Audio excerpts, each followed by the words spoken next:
Chatting অ্যাপে পরিচয়, তারপর বন্ধুত্ব, আর সেই বন্ধুত্ব থেকেই জন্ম নেয় ভালোবাসার। প্রেমের টানে এবার হাজার হাজার কিলোমিটার দূরের দেশ চীন থেকে বাংলাদেশের কিশোরগঞ্জের ইটনায় ছুটে এসেছেন এক তরুণ। ঘটনাটি এলাকায় ছড়িয়ে পড়তেই শুরু হয়েছে ব্যাপক কৌতূহল। চীনা যুবককে এক নজর দেখতে ভিড় করছেন স্থানীয় মানুষ। চীনের ওই তরুণের নাম গাও ওয়েইয়ান।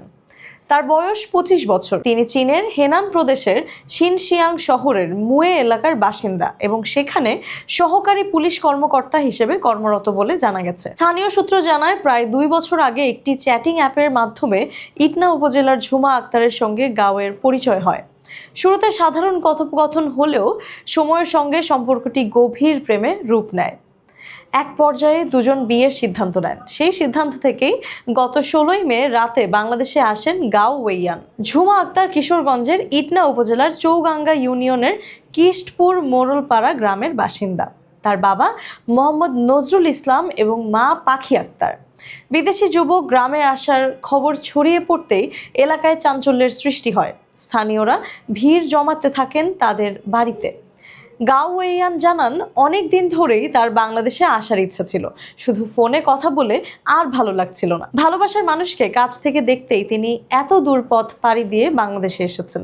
একই সঙ্গে বাংলাদেশের মানুষের আন্তরিক ব্যবহারেও তিনি মুগ্ধ বলে জানান। তবে ঘটনাটি নিয়ে এলাকায় মিশ্র প্রতিক্রিয়াও দেখা গেছে। কেউ এটিকে ভালোবাসার সুন্দর দৃষ্টান্ত হিসেবে দেখছেন, আবার কেউ ভবিষ্যৎ নিয়ে উদ্বেগ প্রকাশ করেছেন।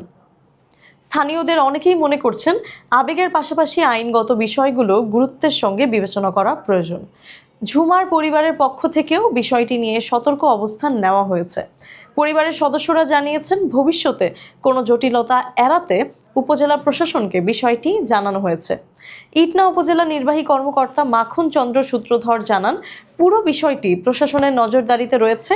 চীনের এই যুবক স্থানীয় ইউনিয়ন পরিষদের চেয়ারম্যানের সঙ্গে সাক্ষাৎ করেছেন এবং প্রয়োজন হলে প্রশাসনের পক্ষ থেকে আইনগত সহায়তাও দেওয়া হবে।